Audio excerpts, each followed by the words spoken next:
Very good morning, good afternoon, good evening. In days के revision में हमारा next in days जो हम रिवाइज करने जा रहे हैं सीएमए फाइनल्स के लिए, वो है इन डेज 36 इम्पेयरमेंट। इंस्टीट्यूट का one of the most favourite in days, जो सबसे ज्यादा बार एग्जाम में इंस्टीट्यूट आपसे पूछता है। अच्छे से करेंगे तो एक 7 मार्क का क्वेश्चन आपको इससे देखने मिल सकता है, एंड मेरे को लगता है उस क्वेश्चन में 7 आउट ऑफ 7 बहुत इजीली स्कोर किया जा सकता है। सबसे पहले हम रिवाइज करेंगे इंडियस 36 को, एंड रिवीजन करने के बाद हम इसके क्वेश्चंस देखेंगे previous year questions and MTP से। स्टार्ट करें हम लोग बात।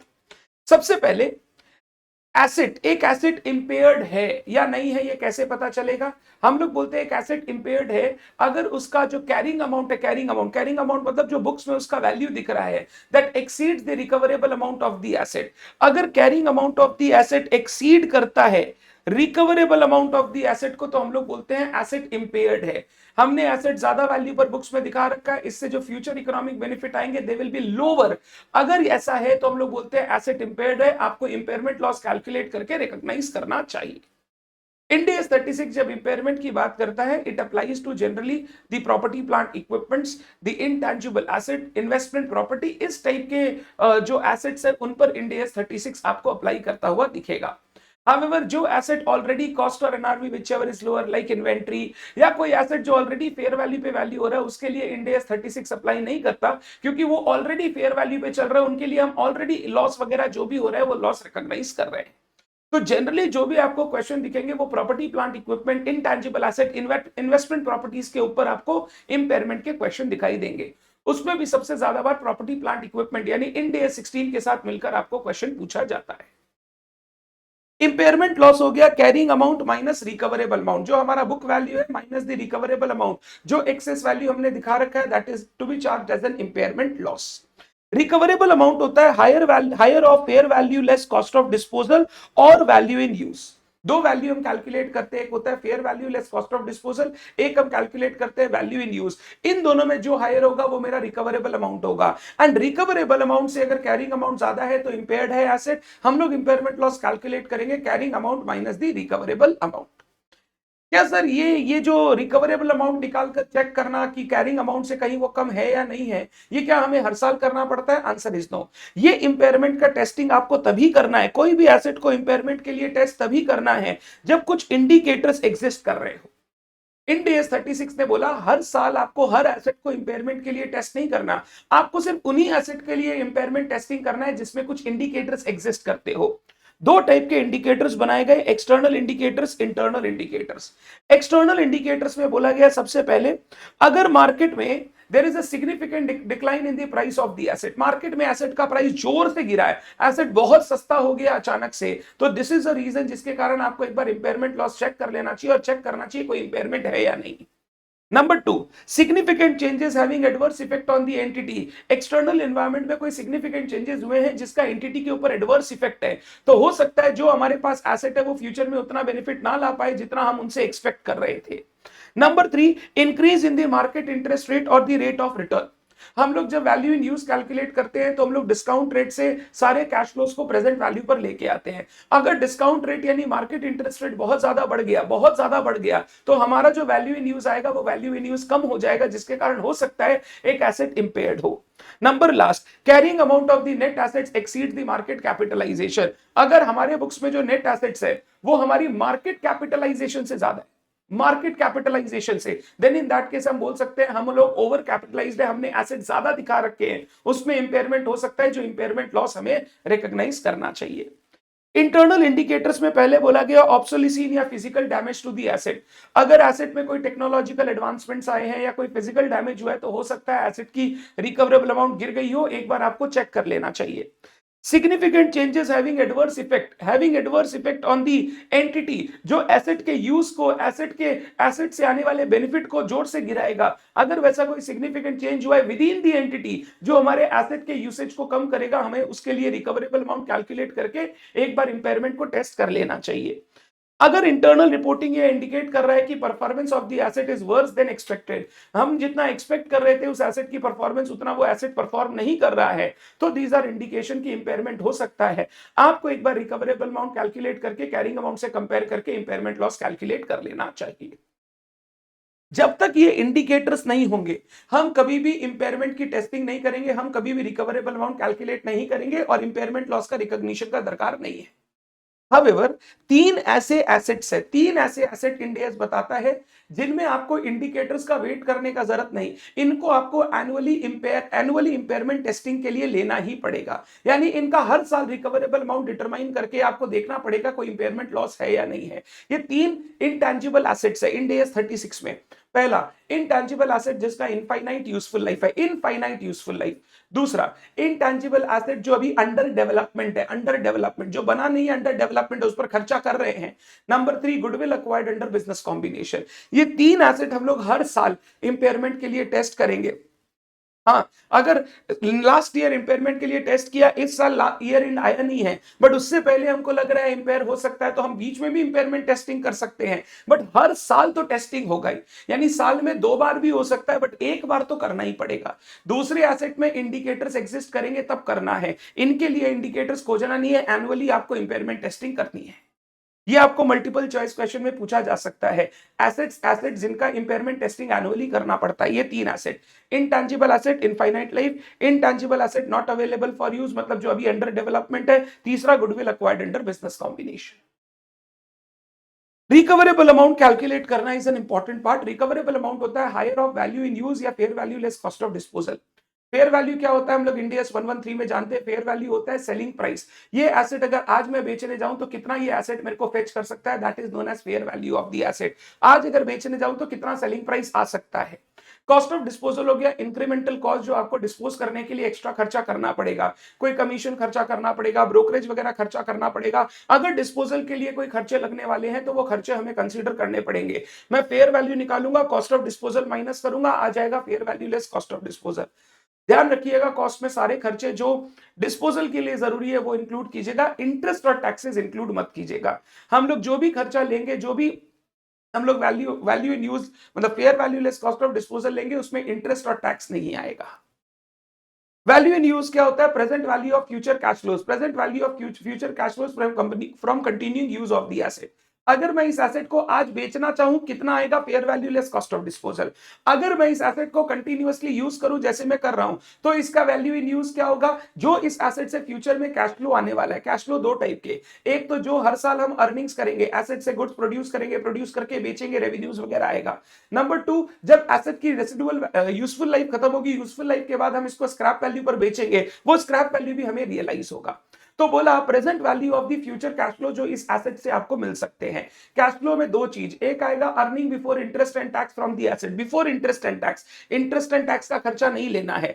इस एसेट से जो माल बनाया उसका रेवेन्यू आएगा, माइनस जो वेरिएबल कॉस्ट फिक्स कॉस्ट लगा इसको बनाने के लिए, वो सारा खर्चा माइनस करने के बाद जो कैश फ्लोज बचा, जो इस एसेट के यूज से आपको मिल रहा है, वो कैश फ्लो कंसीडर करेंगे। इंटरेस्ट और टैक्स का खर्चा कभी कंसीडर मत करना। ये जितने साल के हमारे हर साल के हम अर्निंग्स को कैलकुलेट करेंगे, कैश फ्लोज को कैलकुलेट करेंगे, बैलेंस यूजफुल लाइफ के एंड में जो रेसिडुअल वैल्यू आने वाला है उसको यूजफुल लाइफ के एंड पे डिटरमाइन करेंगे एंड उसके बाद उन सबका प्रेजेंट वैल्यू निकालेंगे वैल्यू इन यूज कैलकुलेट करने के लिए। जब आप प्रेजेंट वैल्यू निकालोगे, आप प्रेजेंट वैल्यू हमेशा यूज करोगे W weighted average cost of capital यानी केओ, क्योंकि हम लोग इंटरेस्ट का खर्चा नहीं ले रहे हैं, इसीलिए जब हम लोग वेटेड एवरेज, जब हम लोग डिस्काउंट रेट लेंगे तो डिस्काउंट रेट भी हम लोग लेंगे बोरोइंग का रेट नहीं, weighted average cost of capital. Weighted average cost of capital क्या होता है? इक्विटी डेट वगैरह सबका weighted average cost before tax, tax minus नहीं करना है क्योंकि कैश फ्लोज में बिफोर टैक्स है, तो नीचे जो डिस्काउंट रेट भी यूज होगा वो भी बिफोर टैक्स होगा। तो मेरा कैश फ्लोज में आएगा earning before interest and tax and residual value at the end of useful life, और मेरा डिस्काउंट रेट होगा weighted average cost of capital before tax, weighted average cost of capital before tax. ये दोनों चीज हम determine करते हैं, fair value less cost of disposal, value in use. इन दोनों का जो हायर होगा वो होगा रिकवरेबल अमाउंट। रिकवरेबल अमाउंट को कंपेयर करेंगे कैरिंग अमाउंट के साथ, और जो डिफरेंस आएगा उस डिफरेंस को हम लोग बोलेंगे इंपेयरमेंट लॉस। अब ये इंपेयरमेंट लॉस हमने निकाल दिया, इसकी अकाउंटिंग कैसे करनी है? इंड एस बोला इंपेयरमेंट लॉस जो भी आप कैलकुलेट कर रहे हो वो हमेशा पीएल में जाएगा, एज अ लॉस पीएल में रिकॉग्नाइज करना है। However, अगर किसी एसेट से रिलेटेड रीवैल्यूएशन सरप्लस का आपके पास बैलेंस है, तो जो impairment loss up to the balance in revaluation reserve, वो पहले रीवैल्यूएशन रिजर्व से राइट ऑफ होगा, उसके बाद जो एक्स्ट्रा इंपेयरमेंट लॉस है पीएल में जाएगा। से फॉर एग्जांपल इंपेयरमेंट लॉस आया 50 रुपया, हमारा एसेट से रिलेटेड एक रीवैल्यूएशन रिजर्व क्रिएट किया हुआ है 20 रुपया, उसी एसेट का रीवैल्यूएशन रिजर्व है 20 रुपया। अब 50 रुपए का लॉस हुआ, पहले 50 में से 20 का लॉस रीवैल्यूएशन रिजर्व के अगेंस्ट चार्ज करेंगे, जो एक्स्ट्रा 30 का लॉस है वो एक्स्ट्रा 30 का लॉस पीएल में जाएगा। जैसे हम लोग डाउनवर्ड रिवैल्यूएशन करते हैं, अगर सब्सिक्वेंटली डाउनवर्ड रिवैल्यू होता है तो पहले लॉस रिवैल्यूएशन रिजर्व के अगेंस्ट चार्ज होता है, फिर जो एक्स्ट्रा लॉस होता है वो हम पीएल में ट्रांसफर करते हैं। अगर मैं जर्नल एंट्री बोलूं तो journal entry impairment loss account debit to asset, loss charge कर दिया, एसेट की वैल्यू कम कर दी, PL account debit to impairment loss. अगर रिवैल्यूएशन रिजर्व है तो revaluation reserve account debit, PL account debit to impairment loss. Sir मान लो मेरे पास रिवैल्यूएशन रिजर्व 50 रुपए से ज्यादा है, 70 रुपए का है, लॉस हुआ 50 रुपया, तो आप 50 का लॉस रिवैल्यूएशन रिजर्व से चार्ज कर दे, क्योंकि उसका बैलेंस एग्जिस्ट करता है। पीएल में आपको कोई खर्च, कोई लॉस दिखाने का दरकार नहीं है। तो इंपेयरमेंट लॉस, अगर रेवेन्यू रिवैल्यूएशन सरप्लस एग्जिस्ट करता है for that asset, impairment loss firstly charge against balance of revaluation surplus, any excess loss shall be charge to PL. अगर कोई रिवैल्यूएशन सरप्लस एग्जिस्ट नहीं करता, impairment loss shall be charge to PL. अगर आपका impairment loss का जो amount आ रहा है वो एसेट की कैरिंग अमाउंट से एक्सेस आ रहा है, कैरिंग अमाउंट से ज्यादा आ रहा है, then in that case asset को हम लोग जीरो पर लिखकर रिकॉर्ड कर लेंगे, जीरो कर देंगे, पूरा का पूरा कैरिंग अमाउंट को रिड्यूस कर देंगे जीरो पे, एंड जो एक्स्ट्रा बचा हुआ लॉस है उसका हम लोग लाइबिलिटी रिकॉग्नाइज करेंगे अगर इन डेज 37 यानी प्रोविजंस की क्राइटेरिया फुलफिल होती है। जनरली ये तब होता है जब आपको लगता है एसेट से कुछ बेनिफिट तो आने वाला नहीं है, बट उसको हटाने के लिए हमको अलग से खर्चा करना पड़ेगा। अगर हटाने के लिए खर्चा करना पड़ेगा तो उसका वैल्यू इन यूज नेगेटिव हो जाएगा। अगर वैल्यू इन यूज नेगेटिव हो जाएगा मतलब आपको कुछ एक्स्ट्रा पेमेंट करना है, लाइबिलिटी इनकर करना है ताकि एसेट आप हटा सको, तो आप उसको प्रोविजन बना के रिकॉर्ड करोगे। आप एसेट को नेगेटिव नहीं कर सकते, एसेट जीरो पर जाके रुक जाएगा, उसके बाद जो एक्स्ट्रा लॉस बचा उसका प्रोविजन रिकॉग्नाइज करोगे अगर इंड एज 37 की कंडीशन सेटिस्फाई होती है। इंपेयरमेंट लॉस चार्ज करने के बाद जो डेप्रिसिएशन फर्दर फ्यूचर का चार्ज होगा वो नए कैरिंग अमाउंट पर होगा, क्योंकि अब कैरिंग अमाउंट चेंज हो जाएगा, तो जो नया कैरिंग अमाउंट आया उसको रिमेनिंग यूजफुल लाइफ पर आप प्रोस्पेक्टिवली डेप्रिशिएट करेंगे जैसे आप नॉर्मली करते हैं।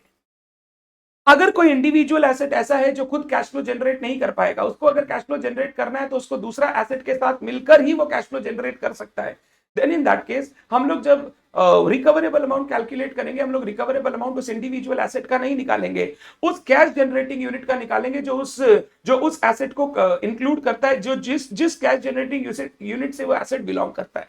कैश जनरेटिंग यूनिट क्या होता है sir? It is the smallest group of identifiable asset, smallest group of identifiable asset that is capable of generating independent cash flow. Sir ये वो स्मॉलेस्ट ग्रुप ऑफ एसेट है जो independently काम करके cash flows entity के लिए generate कर सकता है। अगर वो कैश फ्लो जनरेट कर सकता है तभी हम उसका वैल्यू इन यूज निकाल पाएंगे, अदरवाइज हम वैल्यू इन यूज कैलकुलेट नहीं कर पाएंगे। कुछ एसेट ऐसे होते हैं जो इंडिविजुअली कभी कैश फ्लो जनरेट नहीं कर सकते, जिनको हमेशा हम सीजीयू में इंपेयर करेंगे, जैसे goodwill of the business. Goodwill कभी भी अकेला कैश फ्लो जनरेट नहीं कर सकता, वो दूसरे एसेट के साथ मिलकर ही कैश फ्लो जनरेट करता है। तो गुडविल का जब भी इंपेयरमेंट होगा इंडिविजुअली नहीं होगा, हमेशा दूसरे एसेट यानी जिस कैश जनरेटिंग यूनिट को वो बिलोंग करता है उसके अंदर मिला के हम लोग गुडविल का इंपेयरमेंट करेंगे। Like corporate assets, corporate asset मतलब जो बिजनेस की हेड ऑफिस वगैरह, रिसर्च सेंटर वगैरह होते हैं, जो एक से ज्यादा एसेट्स को एक से ज्यादा बिजनेस में आप यूज कर रहे हो, वो जब भी इंपेयरमेंट होगा वो अकेला कैश फ्लो जनरेट नहीं कर सकता, उसको दूसरे एसेट के साथ मिलकर ही वो कैश फ्लो जनरेट कर सकता है। इन दैट केस जब भी इनका इंपेयरमेंट करेंगे हमेशा दूसरे एसेट के साथ जोड़ के कैश जनरेटिंग यूनिट में इंपेयरमेंट करेंगे। अगर हम लोग कैश जनरेटिंग यूनिट का इंपेयरमेंट कर रहे हैं तो जब कैरिंग अमाउंट लेंगे तो जितने भी उस कैश जनरेटिंग यूनिट में एसेट आने चाहिए वो सारे एसेट हम इंक्लूड कर लेंगे। अगर कोई लाइबिलिटी भी है सीजीयू से रिलेटेड स्पेसिफिक लाइबिलिटी तो उससे नेट करके दिखाएंगे, माइनस करेंगे। फिर हम लोग उस सीजीयू का रिकवरेबल अमाउंट कैलकुलेट करेंगे, fair value less cost of disposal और value in use whichever is higher. तो सीजीयू का कैरिंग अमाउंट मिल गया, सीजीयू का रिकवरेबल अमाउंट मिल गया। अगर carrying amount of the CGU is higher than the recoverable amount तो हम लोग वो इंपेयरमेंट लॉस कैलकुलेट करके इंपेयरमेंट लॉस चार्ज करेंगे। क्योंकि सीजीयू में एक से ज्यादा एसेट है, जब इंपेयरमेंट लॉस आप चार्ज करोगे किसी इंडिविजुअल एसेट में नहीं, सारे एसेट जिनमें इंपेयरमेंट लॉस रिकॉर्ड किया जा सकता है उन सारे एसेट में प्रोपोर्शनेटली आप इंपेयरमेंट लॉस चार्ज करोगे in the ratio of carrying amount of the asset. जो उन एसेट्स का कैरिंग अमाउंट है उन एसेट्स की कैरिंग अमाउंट का रेशियो निकालेंगे और उस रेशियो के हिसाब से इंपेयरमेंट लॉस हर एसेट में डिवाइड कर देंगे। आप इंपेयरमेंट के लिए कैश जनरेटिंग यूनिट बनाते हो, अकाउंटिंग तो इंडिविजुअल एसेट का ही होता है, तो क्योंकि अकाउंटिंग इंडिविजुअल एसेट का होता है हम इंपेयरमेंट लॉस भी जब चार्ज करेंगे हम पूरे सारे एसेट पे मिला के टोटल कितना चार्ज करना है वो निकाल रहे हैं, उसके बाद उसको इंडिविजुअल एसेट में अलोकेट करना पड़ेगा in ratio of their carrying amount, और वो अलोकेशन करने के बाद इंडिविजुअल एसेट का कैरिंग अमाउंट हमको नया मिल जाएगा। अगर इस सीजीयू में गुडविल है, गुडविल तो पहले इंपेयरमेंट लॉस गुडविल से चार्ज होगा। गुडविल से चार्ज करने के बाद जब गुडविल का वैल्यू 0 हो जाए तो बचा हुआ इंपेयरमेंट लॉस दूसरे एसेट से राइट ऑफ करेंगे। वो राइट ऑफ करेंगे in the ratio of their carrying amount, in the ratio of their carrying amount. ध्यान रखिएगा, इंपेयरमेंट करते समय कोई भी एसेट का जो नया कैरिंग अमाउंट आएगा आफ्टर चार्जिंग इंपेयरमेंट लॉस, वो उस पर्टिकुलर एसेट की रिकवरेबल अमाउंट से नीचे ना जाए। अगर मान लो एक एसेट है कैरिंग अमाउंट 100 रुपया, रिकवरेबल अमाउंट 90 रुपया, आप इसमें जब इंपेयरमेंट लॉस अलोकेट करोगे मैक्सिमम 10 रुपए का इंपेयरमेंट लॉस अलोकेट कर सकते हो, क्योंकि अगर 10 से नीचे चला गया तो वो अपने रिकवरेबल अमाउंट से नीचे चला गया, जबकि हम उससे ज्यादा रिकवर कर सकते हैं। सर मान लीजिए उस पर इंपेयरमेंट लॉस चार्ज करना था 15 रुपया, बट आप बोल रहे 10 से ज्यादा मत करना, तो 5 का लॉस का क्या होगा, वो दूसरे एसेट में अलोकेट कर दीजिएगा in the ratio of their carrying amount. कोई भी इंडिविजुअल एसेट अपने रिकवरेबल अमाउंट से नीचे ना जाए, ये हमेशा ध्यान रखना जब भी आप इंपेयरमेंट करोगे। तो जब सीजीयू का इंपेयरमेंट होगा, सीजीयू में इंपेयरमेंट सबसे पहले हम लोग गुडविल का करेंगे। गुडविल को राइट ऑफ करने के बाद जो इंपेयरमेंट लॉस बचा, वो लॉस हम बाद बाकी सारे एसेट में डिवाइड करेंगे in the ratio of carrying amount. Impairment करते समय ध्यान रखना इतना ही इंपेयरमेंट लॉस चार्ज करना जितना तक वो एसेट अपनी रिकवरेबल अमाउंट तक आ जाए, उसके नीचे एसेट नहीं जाना चाहिए। अगर उससे ज्यादा इंपेयरमेंट लॉस है तो वो इंपेयरमेंट लॉस उस एसेट में चार्ज नहीं होगा, उस इंपेयरमेंट लॉस को आप दूसरे एसेट में चार्ज कीजिए। ये हम लोगों का कैश जनरेटिंग यूनिट का इंपेयरमेंट जो आपको ध्यान रखना है। जनरली आपको इंडिविजुअल एसेट ही एग्जाम में पूछता है, इंडिविजुअल एसेट वाला अच्छे से सीखना है। लास्ट पॉइंट हमने सीखा था reversal of impairment loss. Impairment loss का रिवर्सल कब करना पड़ता है? अगर सर जिन कंडीशन के कारण इंपेयरमेंट लॉस हुआ था, अगर वो कंडीशंस खत्म हो गई, मेरे को लग रहा है जो जो कंडीशन के कारण मेरा रिकवरेबल अमाउंट गिर गया था वो कंडीशन अब एग्जिस्ट नहीं करती है और मेरा रिकवरेबल अमाउंट बढ़ चुका है, देन इन दैट केस हम लोग जो इंपेयरमेंट लॉस पहले चार्ज किए थे उसको हमें रिवर्स करना चाहिए। कंडीशंस एग्जिस्ट नहीं करती, रिकवरेबल अमाउंट बढ़ गया है, तो मेरे को इंपेयरमेंट लॉस का रिवर्सल करना चाहिए। इंपेयरमेंट लॉस का हम रिवर्सल कैसे करेंगे? सर पहले लॉस रिकॉर्ड किया था, एसेट की वैल्यू कम की थी, अब सर एसेट की वैल्यू बढ़ाओ और जो लॉस था उसको रिवर्स करो, यानी ये गेन रिकॉर्ड करो। पहले इंपेयरमेंट लॉस बोल के लॉस चार्ज किया था, अब वो लॉस को रिवर्स करेंगे तो एक गेन रिकॉर्ड होगा और एसेट की वैल्यू हम बढ़ाएंगे। रिवर्सल ऑफ इंपेयरमेंट लॉस जब जब करेंगे, ध्यान रखिएगा, कोई भी एसेट का जब रिवर्सल होगा इंपेयरमेंट लॉस का, उसका जो नया कैरिंग अमाउंट है that shall not exceed carrying amount if there would have been no impairment. अगर मान लो उस एसेट का कोई इंपेयरमेंट नहीं होता तो आप नॉर्मल डेप्रिसिएशन माइनस कर करके कैरिंग अमाउंट निकालते।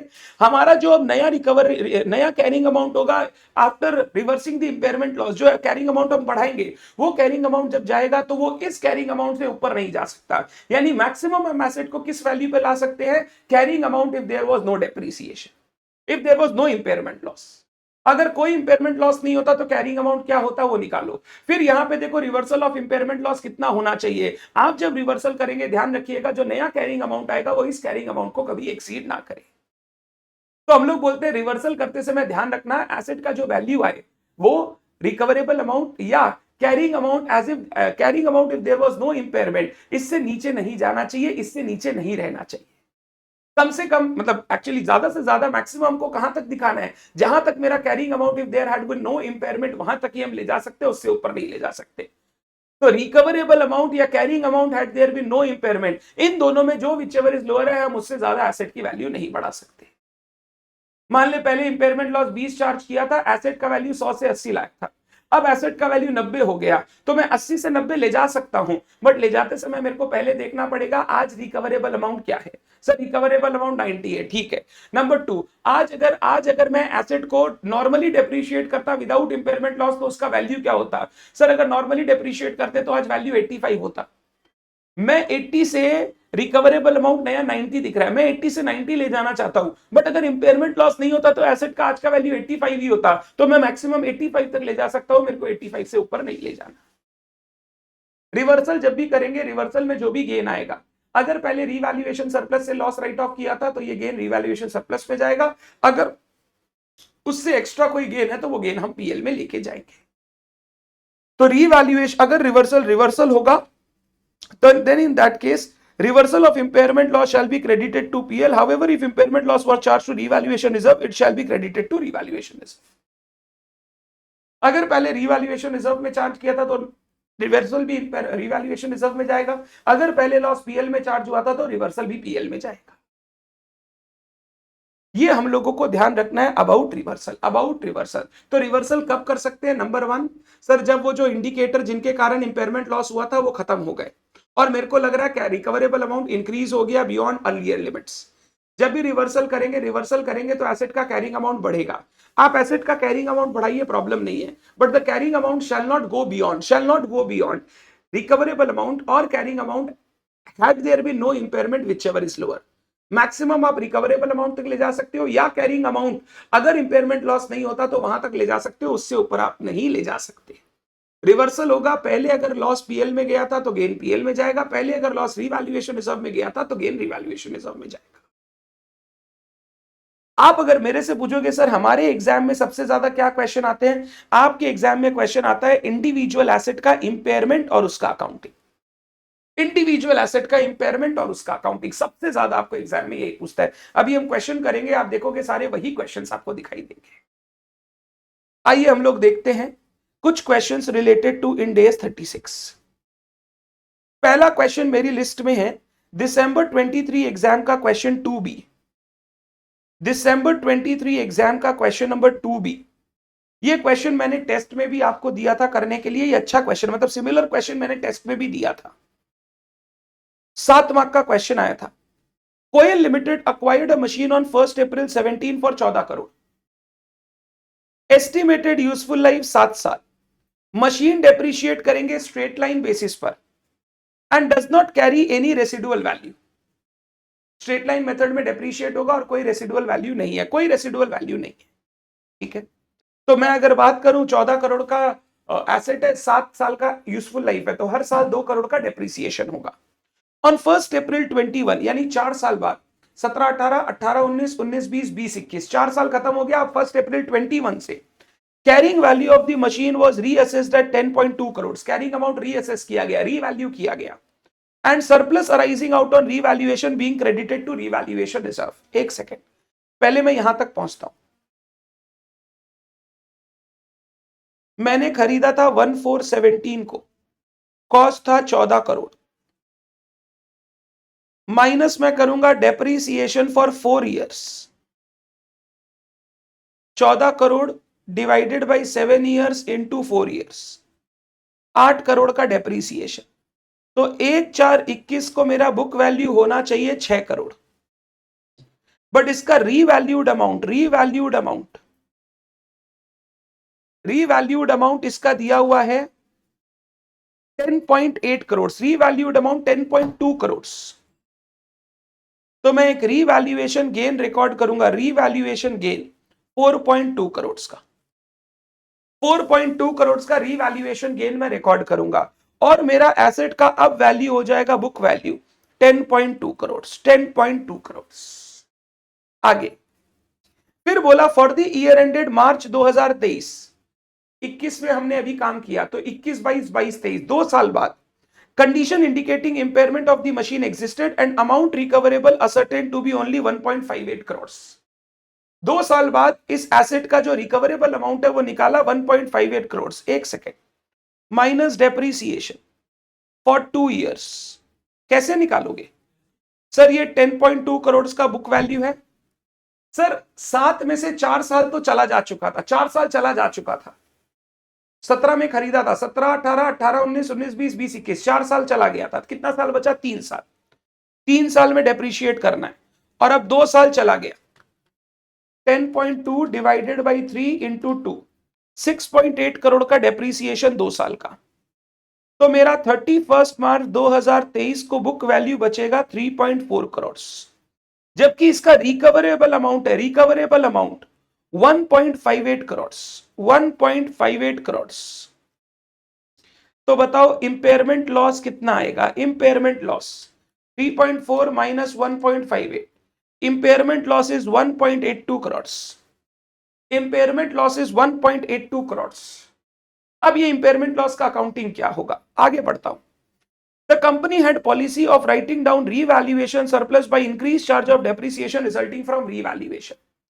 ऐसे तो मेरे पास रीवैल्यूएशन रिजर्व इनिशियली 4.2 था, बट बोला कंपनी क्या करता है, क्योंकि रीवैल्यूएशन अपवर्ड होने के बाद डेप्रिसिएशन का वैल्यू बढ़ जाएगा, तो कंपनी जितना हायर डेप्रिसिएशन हर साल पीएल में चार्ज कर रहा है उतना ही रीवैल्यूएशन रिजर्व वो रिटेन्ड अर्निंग्स में ट्रांसफर करता है। अगर मेरे को कोई पूछे 31 मार्च 2023 को रीवैल्यूएशन रिजर्व का बैलेंस, मैं बोलूंगा 1/4/21 को बैलेंस था 4.2 माइनस एक्सेस डेप्रीसिएशन ये हमने रिटेन्ड अर्निंग्स में ट्रांसफर कर दिया होगा रीवैल्यूएशन रिजर्व से। एक्सेस डेप्रीसिएशन फॉर 2 इयर्स, पहले डेप्रीसिएशन था 2 करोड़ हर साल का, अब डेप्रीसिएशन हो गया 3.4 करोड़ हर साल का। 3.4 करोड़, पहले डेप्रीसिएशन था 2 करोड़, तो रीवैल्यूएशन होने के कारण मेरा डेप्रीसिएशन 1.4 करोड़ से बढ़ गया हर साल।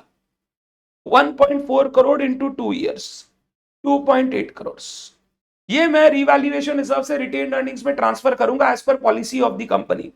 तो मेरा रीवैल्यूएशन रिजर्व का बैलेंस बचेगा, रीवैल्यूएशन रिजर्व का बैलेंस बचेगा 1.4 करोड़।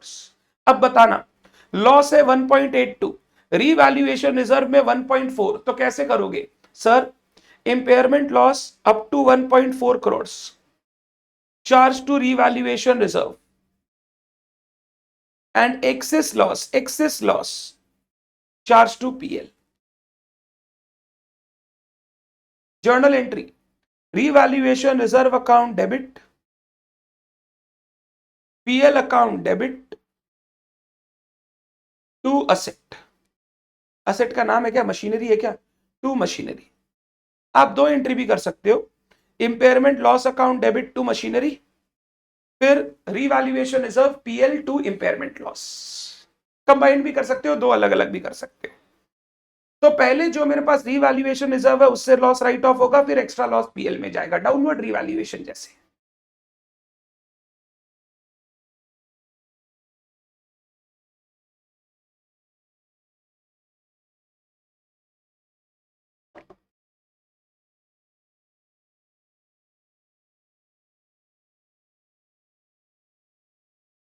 डन है बात? मेरे से क्या मांगा है? बोल रहा है you are required to calculate the loss on impairment 1.82, show how this loss will be treated in the book. ये हो गया ट्रीटमेंट। 1.4 रिवैल्यूएशन रिजर्व से राइट ऑफ होगा, जो एक्स्ट्रा 0.42 का लॉस है वो पीएल में जाएगा। Done. This was a good question. ये क्वेश्चन मैंने आपको अभी इमीडिएटली जो टेस्ट लिया था टेस्ट में भी दिया था। इसके बाद मैं चलूंगा नेक्स्ट क्वेश्चन में। नेक्स्ट क्वेश्चन है मेरा दिसंबर 23 question 3A old syllabus. Old syllabus का दिसंबर 23 का पेपर में भी ये क्वेश्चन दिया गया। इंपेयरमेंट इज वेरी इंपॉर्टेंट, आप ऑलमोस्ट एवरी एग्जाम में इंपेयरमेंट से क्वेश्चन देखोगे। ये दिसंबर 23 ओल्ड सिलेबस, क्वेश्चन नंबर क्या है? 3A, question 3A।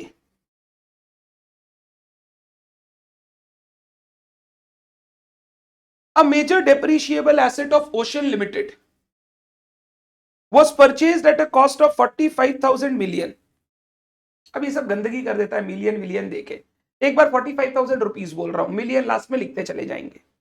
ऑन 1 जुलाई 2020, 1 जुलाई 2020 को। Useful life till 31 March 18, that is 7.75 years. Okay, ये 1 जुलाई से 31 मार्च 2021, ये हो गया 9 महीना, और फिर 21 से 28 7 साल और, यानी 7 साल 9 महीने का यूजफुल लाइफ है। Estimated residual value 650, selling price of the asset on 31 March 23 मतलब 20-21 में खरीदा, 20-21, 21-22, 22-23, 2 साल 9 महीने के बाद। Selling price 25,000 million, cost of disposal लगेगा 500 मिलियन। एक्सपेक्टेड कैश फ्लो दिया हुआ है एसेट से, ठीक है, ये 5 साल का कैश फ्लो, और 5 साल के बाद बेचेंगे तो 650 भी आएगा रेसिडुअल वैल्यू।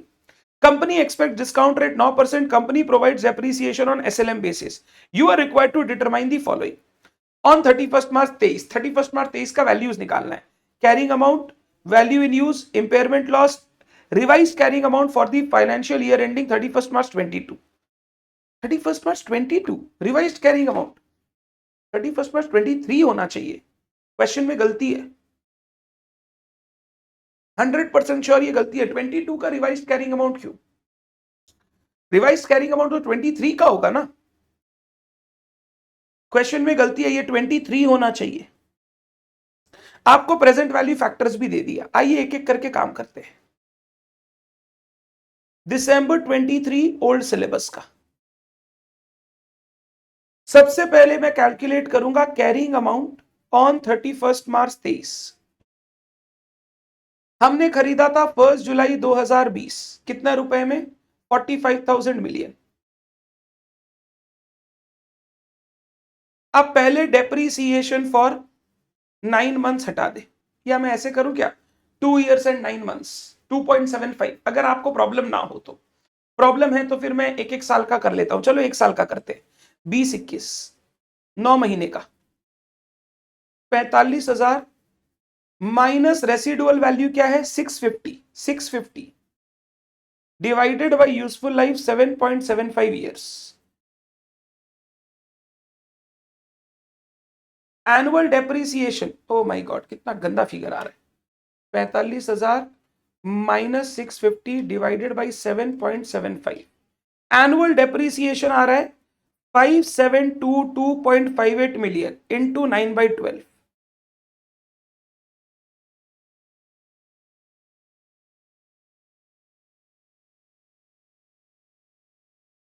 4292 4292 मिलियन।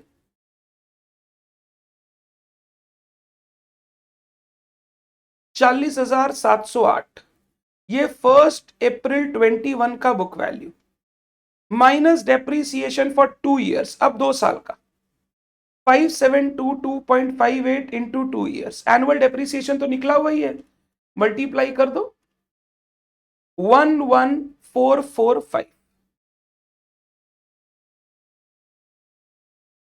तो मेरा 31 मार्च 23 का book value 29263, 29263। Carrying amount of the asset 29263। Number 2, हमको क्या निकालने बोला? Value in use. Value in use होता है present value of future cash flows and present value of residual value. तो मैं प्रेजेंट वैल्यू निकाल रहा हूं, मैं ऐसे लिख रहा हूं, year, cash flow, present value factor, present value amount.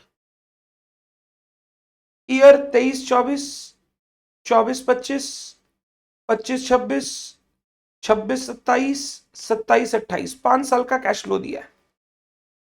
7,500, 7,000, 6,500, 6,000 और लास्ट ईयर में 5,000 प्लस 650 रेसिडुअल वैल्यू भी। रेसिडुअल वैल्यू लास्ट ईयर में जाके रियलाइज होता है, लास्ट ईयर में। मैं मान रहा हूं इस कैश फ्लो के अंदर वो रेसिडुअल वैल्यू नहीं है, ये सिर्फ वो कैश फ्लोज है, रेसिडुअल वैल्यू अलग से लेना है। आप चाहो तो लिख देना नोट 0.917,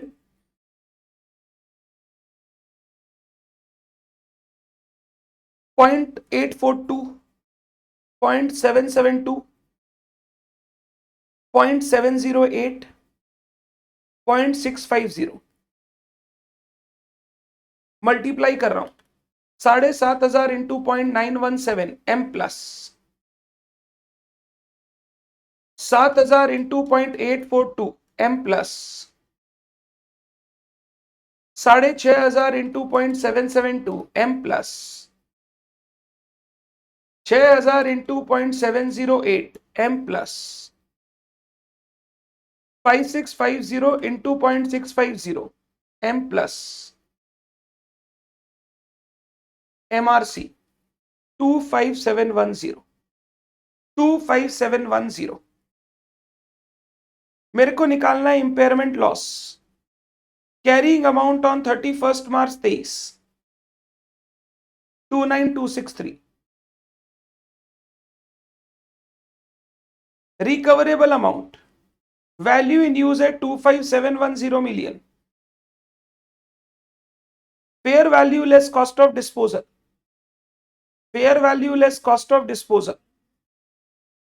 फेयर वैल्यू 25,000 बोला था, cost of disposal 500, 24,500। Recoverable amount higher of the two 25710। Therefore, as carrying amount is greater than recoverable amount, impairment loss is equal to, इसको माइनस करता हूं 29263, impairment loss 3553 million, and last revised carrying amount, अब नया carrying amount after charging impairment loss 25710, अब नया carrying amount गिर के बन जाएगा 25710, जो अभी का कैरिंग अमाउंट था 29263 minus 3553, 29263 minus 3553, impairment loss charge करने के बाद नया कैरिंग अमाउंट क्या आएगा, 25,710, which is recoverable amount.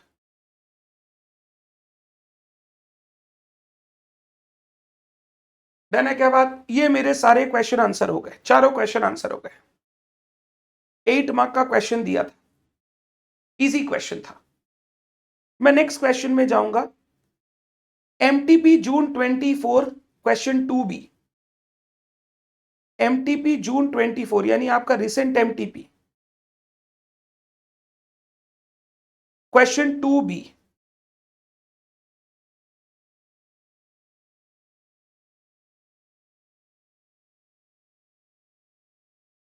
an entity has the following asset with relevant data on the reporting date, ये assets है entity के पास, just a second,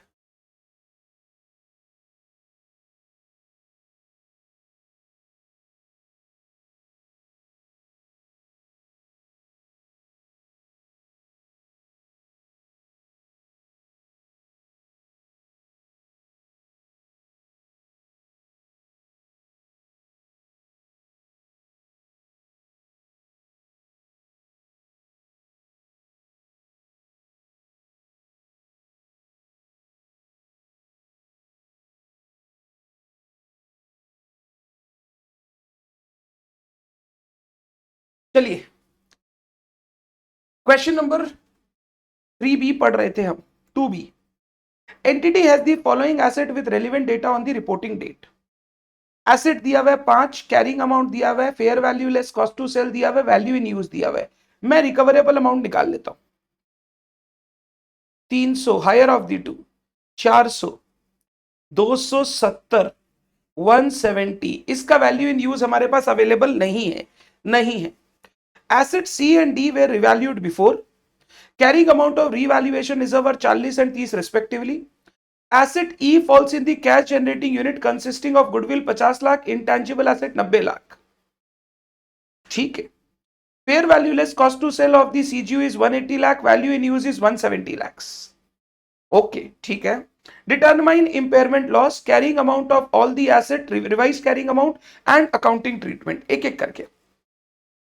A और B के लिए पहले कुछ नहीं बोला है, तो पहले A का बात करते हैं, asset A and asset B।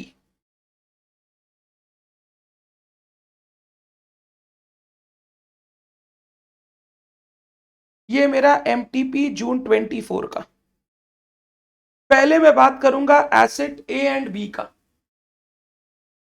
Asset A and B का। अगर आप देखोगे ए बी, इसका कैरिंग अमाउंट, ए का कैरिंग अमाउंट, बी का कैरिंग अमाउंट दिया हुआ है 280 460,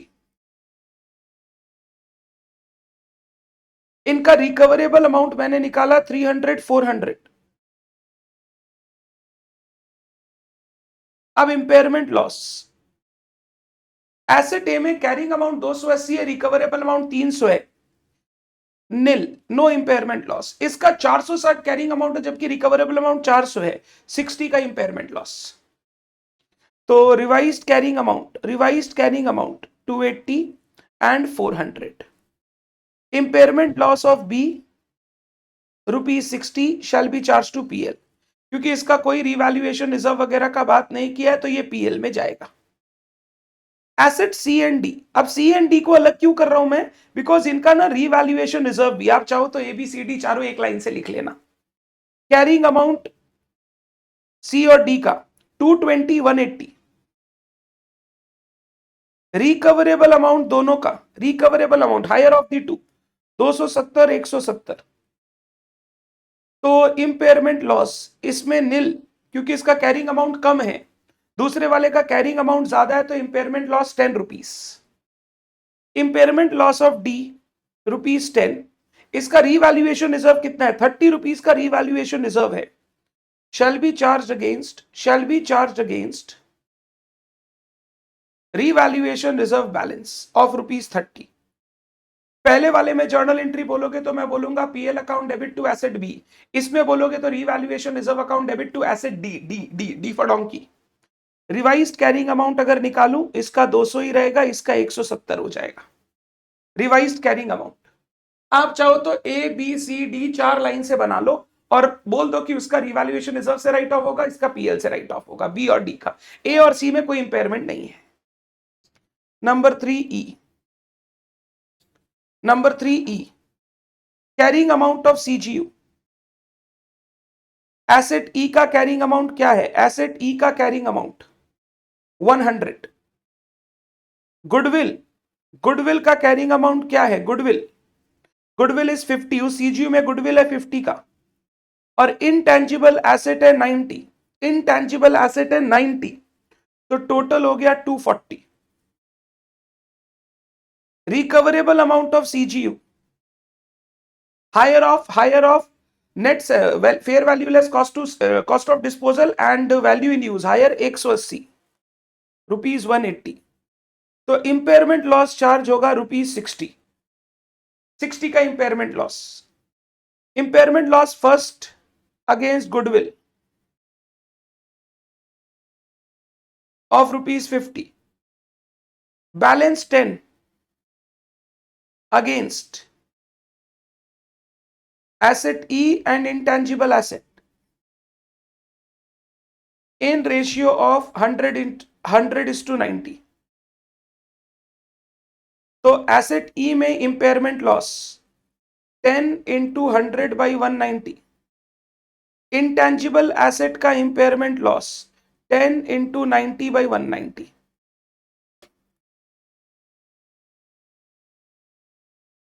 5.26 4.74 ये impairment loss. Journal entry PL account debit to asset E 5.26, to intangible asset 4.74, to goodwill 50। PL account debit to तीनों एसेट का इंपेयरमेंट लॉस हमने चार्ज कर दिया। अगर मेरे से कोई रिवाइज्ड कैरिंग अमाउंट पूछेगा, asset E 100 minus 5.26 94.74, asset intangible asset 90 minus 4.74 85.26, goodwill नील। टोटल करोगे 94.74 प्लस 85.26 180। ये आ गया मेरा ई का। सीजीयू में इंपेयर किया, पहले सीजीयू का कैरिंग अमाउंट निकाला, फिर सीजीयू का रिकवरेबल अमाउंट निकाला, दोनों को कंपेयर किया तो इंपेयरमेंट लॉस आया। ये इंपेयरमेंट लॉस पहले गुडविल से चार्ज होगा, फिर जो बचा हुआ इंपेयरमेंट लॉस है वो एसेट ई और इंटेंजिबल एसेट से चार्ज होगा इन द रेशियो ऑफ 100:90। ये मेरा था एमटीपी दिसंबर 24 का क्वेश्चन। 3 क्वेश्चन हमने किए। पहले क्वेश्चन में हमको impairment loss on an individual asset का बात किया विद रिवैल्यूएशन रिजर्व। दूसरे क्वेश्चन में हमको आपको क्या दिया? दूसरे क्वेश्चन क्या था? सीजीयू वाला था क्या? नहीं, दूसरे क्वेश्चन में आपको value in use fair value less cost of disposal निकाल के इंपेयरमेंट लॉस कैलकुलेट करना था।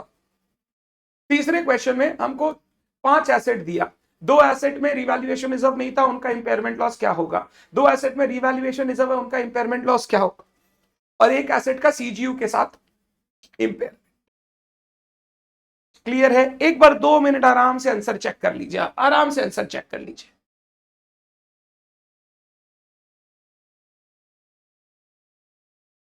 डन। आइए नेक्स्ट क्वेश्चन में चलते हैं। नेक्स्ट क्वेश्चन हमारा एमटीपी दिसंबर 23 सेट 1 नए सिलेबस का। ये काफी इजी क्वेश्चन है, क्वेश्चन 2B काफी इजी क्वेश्चन है। मैं आपको 2 मिनट का टाइम दे रहा हूं, फटाफट आप पॉज करके खुद ही से बना लो, पॉज करो, खुद से बनाओ। अब मैं बोल रहा हूं, आप फटाफट अपने आंसर चेक कर लो। मशीन है, ओरिजिनल कॉस्ट 45,000, अक्यूमुलेटेड डेप्रीसिएशन 15,000, यानी कैरिंग अमाउंट हो गया 30,000, carrying amount 30,000। Selling similar machine has recently been sold in the same locality at 25,000, same type का मशीन अभी लोकेलिटी में बिका है 25,000 रुपए में, सेलिंग एक्सपेंसेस 2,000, तो मेरा fair value less cost to sell 25,000 minus 2,000, 23,000. Management determined that entity specific present value of future cash flow of the machine is 28,000. ये हो गया मेरा वैल्यू इन यूज 28,000. अगर मेरा fair value less cost to sell और value in use 23 और 28 है, तो रिकवरेबल अमाउंट हो गया whichever is higher 28,000. Carrying amount 30,000, recoverable amount 28,000. क्योंकि कैरिंग अमाउंट ज्यादा है तो 2,000 का इंपेयरमेंट लॉस चार्ज करना पड़ेगा.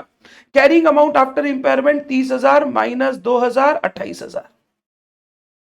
Carrying amount after impairment 28,000. ये 7 मार्क का क्वेश्चन तो बिल्कुल ही नहीं है, ऑब्जेक्टिव में आएगा 2 मार्क्स में. ठीक है. और इसके बाद जो लास्ट क्वेश्चन हमारा बचता है, लास्ट क्वेश्चन वो बचता है MTP June 23 question number 2.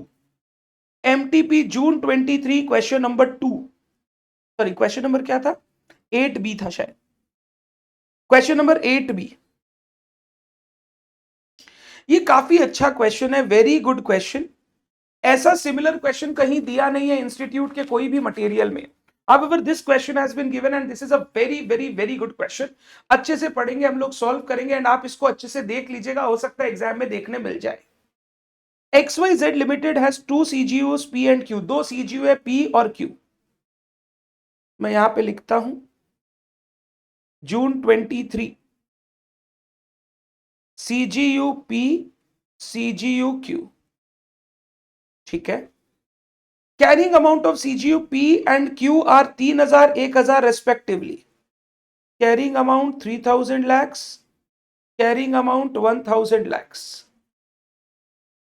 On 31st March 20, company has an administrative building of 1,200 and R&D center 900. इसको कॉर्पोरेट असेट हम लोग बोलते हैं, कॉर्पोरेट असेट. जनरली ये एडमिनिस्ट्रेटिव बिल्डिंग, R&D सेंटर खुद से कैश फ्लो जनरेट नहीं कर सकता, ये बिजनेस के दूसरे एसेट के साथ मिलकर कैश फ्लो जनरेट करता है. एडमिनिस्ट्रेटिव बिल्डिंग को अलोकेट किया जा सकता है but R&D centre can not be allocated to the CGU. Administrative building हम अलोकेट कर सकते हैं, ad administrative building, ad administrative building allocate कर सकते हैं. Due to spread of coronavirus and lockdown impairment test have been done. Remaining useful life of P is 10 साल, Q 5 साल. Fair value 10 साल 5 साल. ओके, अब देखो ये अलोकेट एडमिन बिल्डिंग को कैसे किया जाता है, सुनना. हम लोग अलोकेट करेंगे admin building to CGU P and Q in ratio of carrying amount of each CGU multiplied by their useful life, तो रेशियो अगर मैं बोलूं, इसका कैरिंग अमाउंट 3,000, ये 10 साल चलेगा. इसका कैरिंग अमाउंट 1,000 और ये 5 साल चलेगा. 30,000 इज टू 5,000, दैट इज 6:1. 30,000 5,000 6:1. ये ध्यान रखना है, ये आपको ध्यान रखना है कि जब भी हम अलोकेशन करेंगे, अलोकेशन सिर्फ कैरिंग अमाउंट की रेशियो में नहीं होगा, carrying amount multiplied by useful life की रेशियो में होगा. क्योंकि जो एडमिन बिल्डिंग है उसका जो यूज है CGU P 10 साल ले पाएगा, जबकि CGU Q सिर्फ 5 साल ले पाएगा. तो जब अलोकेशन होगा वो यूजफुल लाइफ भी हमारे लिए रेलिवेंट रहेगी. अगर 6:1 में हमको करना है और 1,200 रुपए का इसका कैरिंग अमाउंट है, तो हम अलोकेशन करेंगे 1,200 इंटू 6/7, 1,200 इंटू 1/7. ये मैं अलोकेट करूंगा.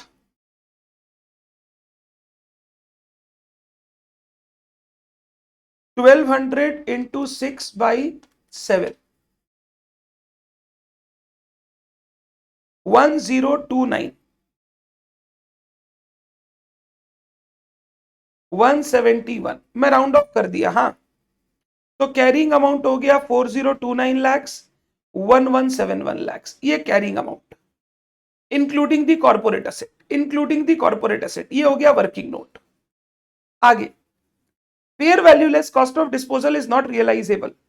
Future expected cash flows of CGU P are इतना फॉर 5 साल, इतना for next 5 years.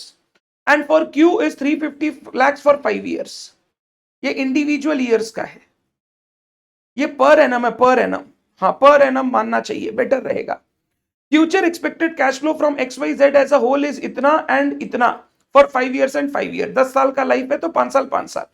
Discounting rate में आपको एन्युटी फैक्टर दे दिया, पहला 5 साल का, लास्ट 5 साल का। As an expert of India's, you are asked by the company to guide management in calculating impairment loss to be recognized in the financial statement, allocation of loss, revised carrying amount of all CGU, submit a detailed report in this regard to the management। Okay, okay। सबसे पहले ना मैं recoverable amount calculate करता हूं, सीजीयूपी का recoverable amount, सीजीयूपी का 600 करके पहला 5 साल आएगा, 600 इंटू पहला 5 साल, एनवीटी फैक्टर 3.6048, और 300 करके नेक्स्ट 5 साल आएगा, 300 into 2.0454, 0454।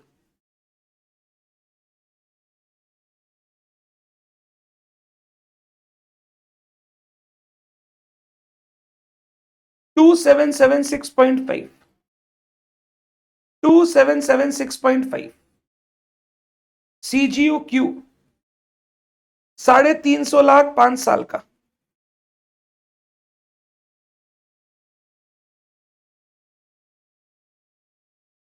1261.68,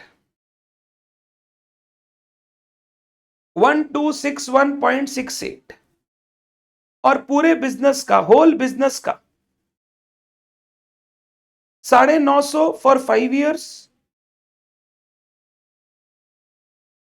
and 400 for last 4 years।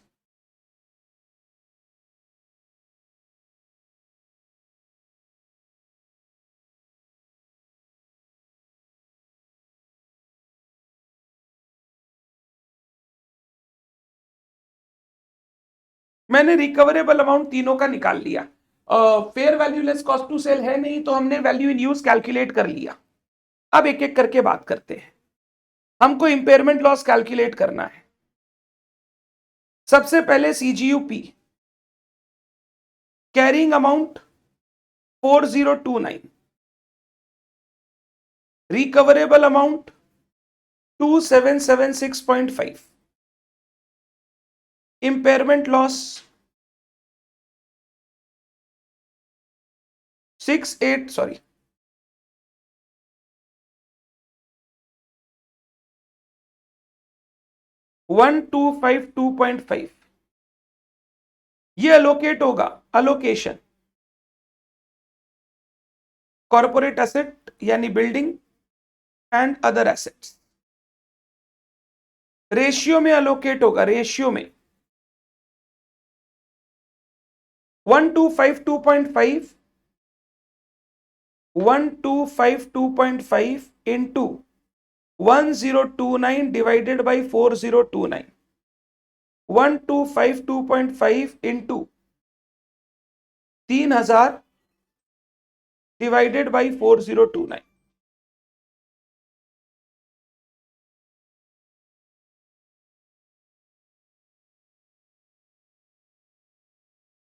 320,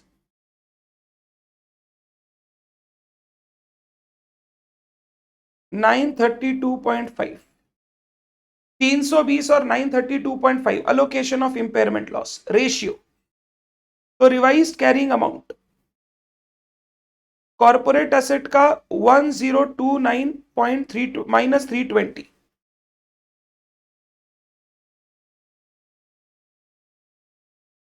other assets का इन दी सीजीयू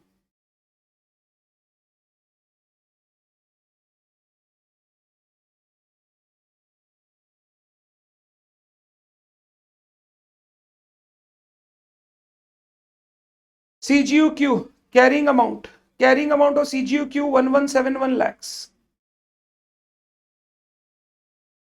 और recoverable amount 1261.68 lakhs। Impairment loss nil, क्योंकि कैरिंग अमाउंट कम है तो इंपेयरमेंट लॉस कुछ नहीं आएगा। डन है बात। अब मैं जा रहा हूं पूरे बिजनेस में, फुल बिजनेस में सबसे पहले सीजीयूपी के एसेट्स, सीजीयूपी का रिवाइज्ड कैरिंग अमाउंट 2776.5, ये दोनों मिला के CGUQ 1171 carrying amount, research and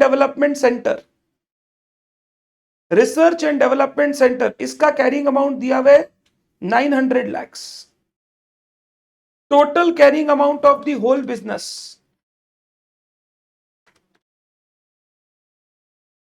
4847.5, recoverable amount of the whole business 4242.72, impairment loss 604.78। अब ये इम्पेयरमेंट लॉस किसमें चार्ज करूं? सर सीजीयू पी क्यू और आरएनडी सेंटर में प्रोपोर्शनेटली कर दीजिए। नहीं, सीजीयू पी क्यू तो ऑलरेडी अपने रिकवरेबल अमाउंट तक आ चुका है, ऑलरेडी उनकी रिकवरेबल अमाउंट या तो कैरिंग अमाउंट जितनी है या कैरिंग अमाउंट से ज्यादा है, उनमें और इंपेयरमेंट नहीं हो सकता। अब ये जो 6074.8 का लॉस है, this loss shall be adjusted to research and development centre. तो revised carrying amount of research and development centre equal to 900 minus 604.78, 900 minus 604.78, 295.22, 295.22। तो पहले हमने इंडिविजुअल सीजीयू का कर लिया, इंडिविजुअल सीजीयू में बिल्डिंग अलोकेट हो सकता था, बिल्डिंग को अलोकेट कर दिया और उसका इंपेयरमेंट लॉस निकाल लिया। जो भी इंपेयरमेंट लॉस आया सारे एसेट्स में मैंने प्रोपोर्शनेटली चार्ज कर दिया। इसके बाद जब इंडिविजुअल एसेट का काम खत्म हो गया तो हम लोग बिजनेस में गए। बिजनेस में तीन चीजें, सीजीयूपी, सीजीयूक्यू और आरएनडी सेंटर। सर वो बिल्डिंग नहीं है, बिल्डिंग सीजीयूपी में ऑलरेडी इंक्लूडेड है, सीजीयूक्यू में ऑलरेडी इंक्लूडेड है, तो वापस बिल्डिंग को अलग से नहीं लेंगे, बिल्डिंग उनमें इंक्लूडेड है। इन तीनों का मैंने कैरिंग अमाउंट निकाला, रिकवरेबल अमाउंट से कंपेयर किया, जो डिफरेंस था इंपेयरमेंट लॉस, ये आरएनडी सेंटर में चार्ज होगा, आरएनडी सेंटर में चार्ज होगा। तो आप सबसे पहले क्वेश्चन में एग्जाम में क्या करोगे, सीजीयू पी और क्यू का कैरिंग अमाउंट निकाल लोगे इंक्लूडिंग द बिल्डिंग। फिर उसके बाद ये अलोकेशन इज इंपॉर्टेंट, बिल्डिंग का allocation is important, not only the carrying amount into useful life. उसके बाद उन दोनों का रिकवरेबल अमाउंट निकालोगे, उन दोनों का इंपेयरमेंट लॉस कैलकुलेट करोगे, इंपेयरमेंट लॉस को अलोकेट कर दोगे प्रोपोर्शनेटली और नया कैरिंग अमाउंट हर एसेट का निकाल लोगे। फिर आप बिजनेस में जाओगे, बिजनेस में सीजीयूपी, सीजीयूक्यू, आरएनडी सेंटर तीनों को इंक्लूड करोगे, उसका इंपेयरमेंट लॉस निकालोगे, जो लॉस आएगा वो किसमें जाएगा, आरएनडी सेंटर में। तो ये हमारा क्वेश्चन था एमटीपी का जून 23 का set 2, good question. MTP June 23 set 2, a good question, done. This completes everything on Ind AS 36। मैंने जो 5 क्वेश्चन करवाए हैं, 5 में 4 क्वेश्चन अच्छे थे, देखिएगा, उसी से एग्जाम में क्वेश्चन देखने मिलेगा। Thank you so much everyone, bye bye, Tata.